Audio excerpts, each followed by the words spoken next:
Bonjour et bienvenue dans cette nouvelle vidéo. Je m'appelle Manu et j'ai créé une boutique en ligne de huiles essentielles et produits naturels qui s'appelle Oily Me. Je vous avais fait des vidéos précédemment quand j'étais en voyage à Madagascar et là je suis maintenant rentrée en France et je lance une nouvelle série de vidéos sur le thème des déchets.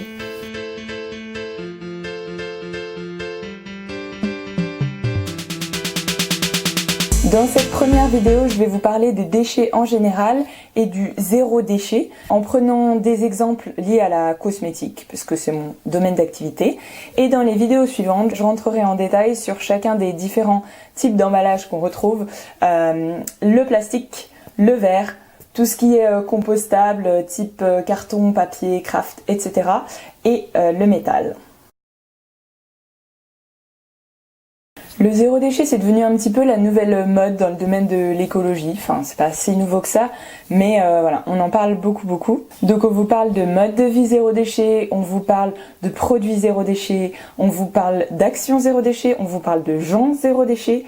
Genre, vous savez, les influenceurs green qui vont tester des produits zéro déchet à la pelle. Je pense que la plupart d'entre vous le savent, zéro déchet, ça n'existe pas de toute façon. Et pour une raison qui est très simple, c'est que...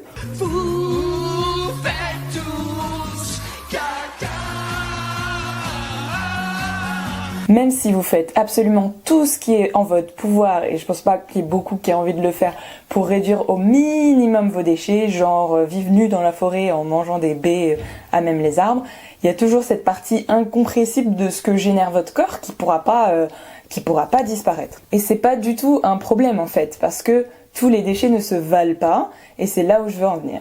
De mon point de vue, ce qui importe, c'est pas tant le déchet en lui-même, que le comportement qu'on a vis-à-vis de ce déchet.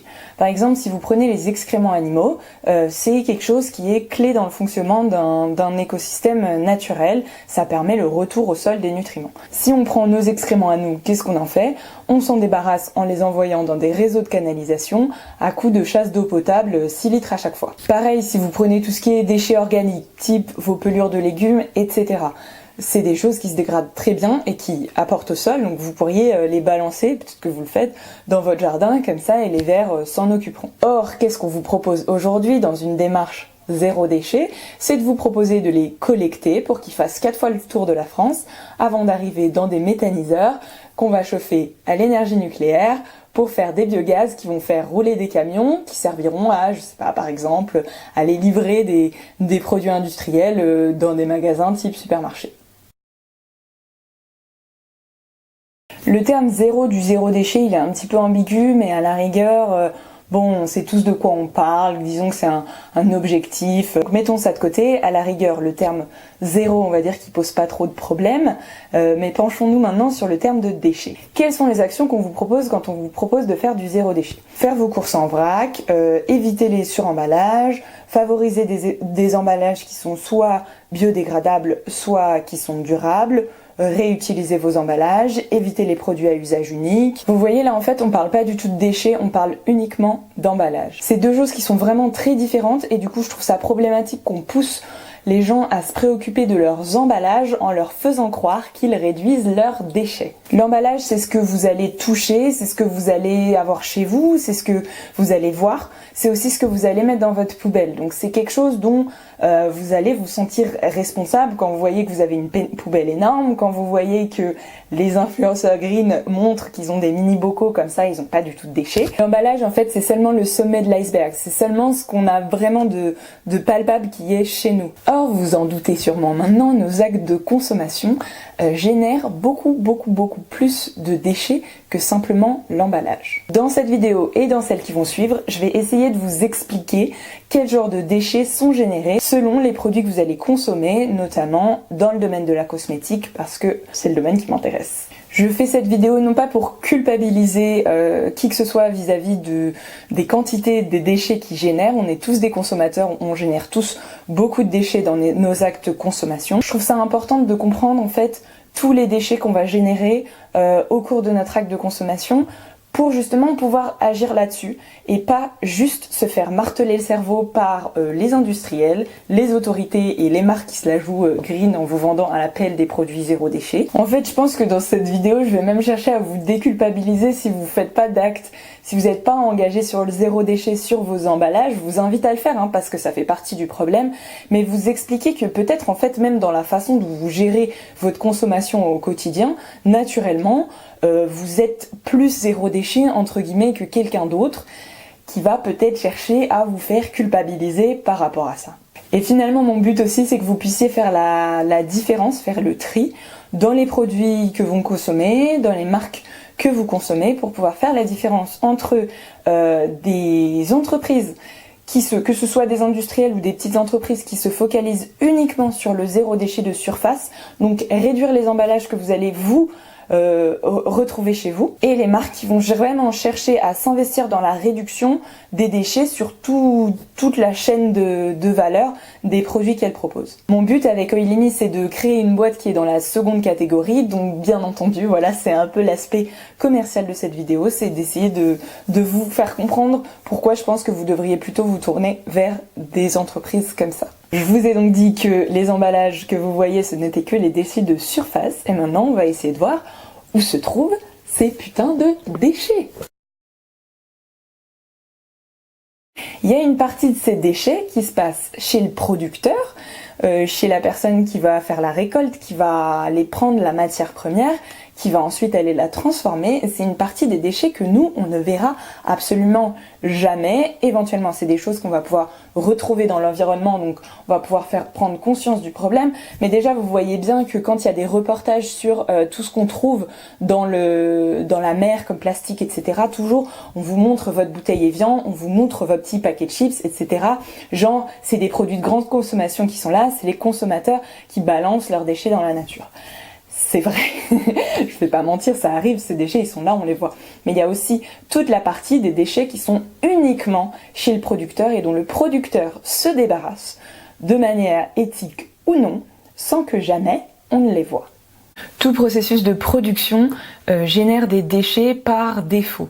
Tout processus de transformation aussi. Et bien entendu, plus un produit va être transformé, plus il va générer de déchets.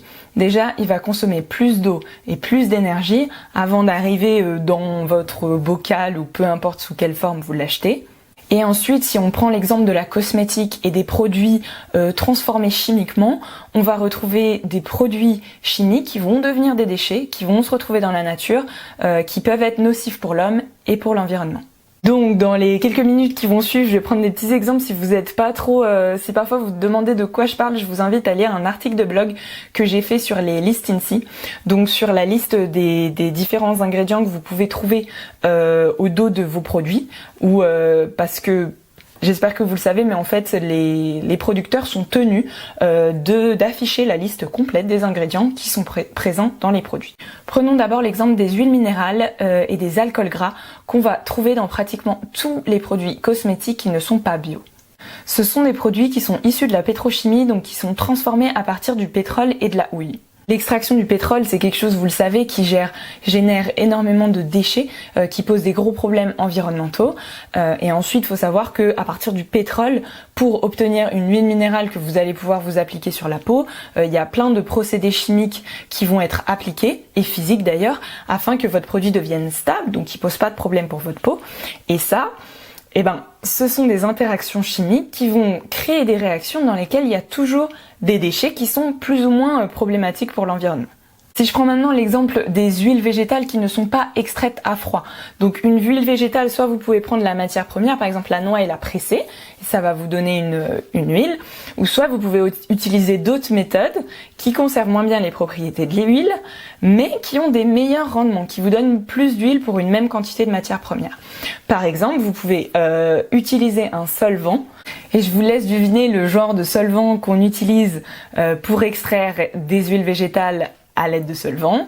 C'est évidemment des choses qu'on obtient à partir de la pétrochimie. Alors d'une part, dans vos huiles végétales, il va rester des traces de solvant, et d'autre part, ce solvant, qu'est-ce qu'on en fait en fait ? Voilà. Est-ce qu'il y a une économie circulaire de solvant ? Est-ce qu'il est jeté de manière appropriée ? En fait, ce qui est très probable moi je vous parle de tout ça, je sais pas exactement, j'ai jamais travaillé dans de la fabrication cosmétique pétrochimique. Mais ce que je sais, c'est qu'il faut en faire quelque chose de solvant. Donc au mieux, il va être brûlé et donner de l'énergie qui va être utilisée ailleurs. Et au pire, il va être juste jeté dans la nature en fait. Il n'y a pas que le producteur qui crée des déchets. Tout un intermédiaire que vous avez qui va retravailler des produits pour les mélanger, pour les transformer, même si c'est juste des mélanges simples, sans transformation complexe, il va générer des déchets. Pourquoi? Quand vous avez un produit bio dans lequel il y a 40 ingrédients différemment, l'entreprise qui a formulé votre produit, comment elle a reçu chacun des ingrédients? Dans quel emballage? Que sont devenus ces emballages? Est-ce qu'ils ont été recyclés proprement? Ensuite, combien il y a eu d'intermédiaires avant qu'on arrive au produit final? Est-ce qu'il y en a eu beaucoup? De la même manière, ça c'est quelque chose que vous verrez jamais, pourtant c'est vraiment des déchets qui existent. Et c'est là aussi où il y a des marques qui vont faire tout ce qu'elles peuvent pour réduire ces déchets-là, s'entendre avec leurs producteurs, etc. Je sais que, il y a des marques qui communiquent sur là-dessus et qui ont cette démarche vraiment transversale. Après, je pense qu'il y a aussi beaucoup de marques qui en ont simplement rien à foutre en fait. Tant qu'elles vous font un marketing où vous avez votre joli petit paquet en craft, où vous avez que du verre, vous avez pas du tout de plastique, elles sont contentes et peu importe si en fait tous les produits qu'elles ont reçus, elles, pour formuler leurs produits, ils ont été conditionnés dans du plastique. Donc c'est pour ça que moi c'est un petit peu mon mot d'ordre, c'est d'utiliser les produits les plus simples possibles. D'une part, essayer d'avoir le moins d'ingrédients possible dans la liste, et les labels bio, vous n'êtes pas du tout là-dessus. Autant ils excluent des substances qui sont controversées, c'est-à-dire que dans les processus de production, vous n'allez pas les retrouver, autant ils incitent pas du tout à des formulations simples, où il y a eu peu d'ingrédients qui ont été nécessaires pour le faire, et ensuite aussi se focaliser sur des ingrédients qui sont les plus bruts possibles et les moins transformés possibles. Ensuite, ce qui est caché, c'est aussi le packaging du packaging. Quand vous achetez un petit flacon d'huile essentielle, je vais prendre l'exemple de Oilimi, de manière très transparente, quand vous achetez un flacon d'huile essentielle, moi j'ai acheté un lot de flacons. Comment ils sont arrivés?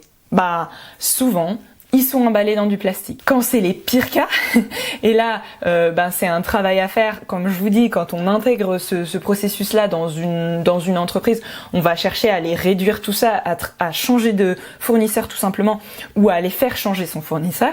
Mais parfois, c'est emballé dans du plastique, suremballé dans du plastique, dans un carton qui est rembourré avec des petites trucs qu'on dirait du maïs, mais en fait c'est du plastique. Enfin voilà, il y a des gens qui font juste aucun effort et qui font des packagings qui sont complètement déraisonnables. Et pourquoi je vous parle de ça? Tout simplement parce que vous ne les voyez pas. En parlant d'emballage complètement déraisonnable, ça me fait penser à une vidéo que j'ai vue de Enjoy Phoenix qui s'appelle, je crois, Pourquoi j'ai arrêté de recevoir les produits des marques. Je vous le mettrai dans la barre d'infos. Et où elle montre en fait les packagings hallucinants qu'envoient certaines marques à des influenceurs, et elle parle également des quantités astronomiques de produits qui sont reçus. Franchement, je le savais, mais de ce qu'elle explique dans la vidéo, ça m'a vraiment choquée. Et donc, encore une fois, pourquoi je vous parle de ça? Parce que quand vous gagnez un jeu concours, éventuellement d'un influenceur, zéro déchet, etc., et que vous recevez un produit qui est très minimaliste, qui est dans un très petit emballage, qui se dit zéro déchet parce que, vous voyez, c'est du verre, c'est bien, et tout ça, et tout ça. Est-ce que derrière l'influenceur, on lui a envoyé toutes les teintes, tous les trucs, etc. Est-ce qu'on lui a mis un packaging qui est complètement aberrant? C'est possible en fait. Alors, j'ose espérer que dans la sphère de l'écologie, j'y crois à moitié, mais on va pas retrouver des trucs des trucs aussi aberrants qu'on le voit dans la cosmétique plus traditionnelle. Mais n'empêche que c'est sûr et certain, vous le savez, les je dis influenceuses, parce que c'est plutôt quand même un truc de femme, les influenceuses beauté, green, tout ça, elles reçoivent quand même beaucoup de produits, et voilà, si vous les récupérez auprès d'elles quelque part, vous avez contribué à des déchets qu'on ne vous montrera jamais. Bon, je suis super négative et je suis désolée parce que ça donne peut-être un peu l'impression que on peut pas du tout s'en sortir. Comme je vous disais, je pense, tournez-vous vers les choses les plus brutes possibles, mais aussi essayez de réduire au max le nombre d'intermédiaires. Donc, les marques essaient de faire du circuit court, c'est très bien. Les marques ont des produits peu transformés, c'est très bien. Les marques qui vous montrent de la transparence par rapport à leur formulation, leur labo, etc. Je sais que dans les jeunes marques cosmétiques responsables, il y en a plein aujourd'hui. C'est très bien. Ça peut être plein d'indices qui vous aident à savoir un petit peu qui essaie de vous arnaquer et qui fait les choses bien. Donc là-dessus, j'ai un conseil qui est un peu plus humain. Si vous savez pas trop comment juger une marque, moi ce que je vous dirais, c'est que la personne qui vous fait l'acte de vente, que ce soit un vendeur en boutique, que ce soit un commercial, que ce soit quelqu'un que vous allez avoir en ligne, sur Instagram, au téléphone ou quoi que ce soit, une petite marque, c'est une marque pour laquelle cette personne-là, en fait, elle est vraiment réellement impliquée dans l'équipe. Soit quand vous démarrez comme moi, c'est la personne qui est la seule à travailler dans l'entreprise, ou soit c'est des commerciaux d'une équipe qui est assez réduite, qui sont en direct avec l'équipe dirigeante en fait, ou même qui font partie de l'équipe dirigeante. Et en fait, quand vous parlez à ces personnes-là, en général, ils vous mentent pas trop. Les gens mentent, mais en général, on peut le déceler un peu quand ils l'ont pas prévu. Donc, si vous allez sur un marché, si vous allez à la rencontre de ces personnes-là, si vous les suivez sur Instagram, etc., demandez un peu. Voilà, moi, il y a une marque de déo naturel sur laquelle j'avais un petit peu de doute. J'ai écrit un message sur Instagram pour demander, je voyais qu'il y avait écrit parfum d'origine naturelle. J'ai dit, ça veut dire quoi? On m'a jamais répondu. Pour moi, c'est le genre de choses aussi qui vous dit à quel moment vous avez des personnes qui vraiment ont une vraie démarche écologique et à quel moment vous avez des personnes qui surfent sur la vague de l'écolo, le zéro déchet. En fait, ça vend plus, tout simplement. Pour moi, cet aspect humain, en fait, il est beaucoup plus fiable que tous les labels, que tout le marketing que vous allez pouvoir trouver. Donc ça, c'est mon conseil pour essayer de trouver les produits qui génèrent le moins de déchets sur toute la chaîne. Après, à chacun d'entre vous de vous l'approprier de la manière qui vous convient. Dernière arnaque liée aux déchets visibles et invisibles, c'est le recyclage. Donc recyclage, compostage, tout ça c'est des choses qui sont organisées par l'État, ce qui ne veut pas dire qu'il n'y a pas des boîtes privées qui viennent s'en mêler entre temps, mais c'est quand même des services publics. Moi j'ai l'impression que en fait au final ça sert à rien d'autre que de nous déculpabiliser par rapport à ce qu'on met dans notre poubelle. En fait ça nous enlève une responsabilité par rapport à plein de déchets qu'on ne va pas mettre dans sa poubelle marron. Donc comme je vous disais, voilà, il y a des gens qui complexent parce que leur poubelle marron, elle est très remplie. Quand vous savez en fait que dans la poubelle jaune, il y a plein de trucs qui sont perdus. Il y a plein de trucs qui sont refusés au tri parce que c'est pas économiquement viable, que au niveau des plastiques, alors je sais pas quels sont les chiffres pour le reste, mais au niveau des plastiques en France, c'est 22% de tout ce qu'il y a dans la poubelle jaune qui est effectivement recyclé. Et ben en fait les 78 autres pourcents, ils existent en fait et on peut pas dire qu'on fait du zéro déchet quand on produit ces déchets là. Donc voilà, pour moi ça fait aussi partie des déchets qui sont cachés, des déchets qu'on vous retire, genre vous inquiétez pas, il n'y a pas eu de déchets, alors qu'en fait derrière, on va se le dire franchement, l'État indirectement envoie tous ces déchets à l'autre bout du monde pour être triés au mieux, au pire incinérés dans des conditions qui sont absolument pas acceptable et voilà, enfin l'empreinte carbone en plus de transporter ce plastique, vous imaginez les pertes aussi quand qu'on fait des trajets comme ça qui peuvent se produire, enfin c'est énorme en fait. Donc voilà, tout ce que je voulais dire à ce propos, c'est que il faut pas faire l'amalgame entre recyclage et réduction des déchets parce que l'amalgame est trop vite fait et c'est beaucoup plus complexe que ça. Mais d'ailleurs là-dessus je suis parfaitement en ligne avec la communauté zéro déchet qui a plutôt tendance à dire d'abord réutiliser, d'abord réduisez, et le recyclage en fait c'est la dernière option, enfin c'est l'avant-dernière option. Je voulais simplement souligner que tout objet qui va dans une poubelle, quelle qu'elle soit, génère des déchets derrière en fait. Et même on le verra après quand vous parlez de verre, de métal qui sont recyclables à l'infini, ça génère quand même des déchets sur la chaîne de recyclage. Pareil pour le compost, on en parlera aussi après. Si vous pouvez faire local, c'est toujours mieux en fait. Si vos plures, vous les faites moisir et manger par des vers chez vous ou dans votre jardin, vous êtes sûr de la quantité de déchets qui est produit. Et comme je vous disais, c'est des bons déchets, c'est des déchets qui vont enrichir le sol. Une fois qu'ils sont envoyés on ne sait où, dans des méthaniseurs, etc., il y a des pertes, il y a des choses, enfin il y a des choses qui sont vraiment controversées qui se passent. Et par exemple, j'ai lu que le compost qu'on obtient dans des méthaniseurs, en fait, c'est pas du compost. Derrière, il faut le recomposter. Et puis vous avez quand même l'État qui vous dit que là, si vous êtes à Paris, peut-être vous avez reçu votre petite poubelle marron, on est super zéro déchet, machin, on récupère les déchets organiques. Alors quelle quantité va être perdue, quelle énergie ça va générer, etc., etc. Donc générer des déchets organiques autant que possible, hein, parce qu'ils vont remplacer d'autres déchets qui sont forcément bien pire. Donc si vous avez le choix entre les deux, bien sûr, faites des pliures de légumes plutôt que du plastique. Mais ce que je veux dire, c'est si vous avez la possibilité de le faire chez vous, vous surveillez vos déchets et vous vérifiez, encore une fois, qu'on ne vous la met pas à l'envers. Dans les vidéos qui suivront, à chaque fois, je vous donnerai une liste d'actions concrètes à mettre en place pour pouvoir réduire vos déchets liés à un certain type d'emballage. Alors là, j'en ai qu'une seule à vous proposer, c'est rester critique. Croyez pas que vous avez affaire à quelque chose qui est zéro déchet juste parce qu'on vous dit que c'est zéro déchet.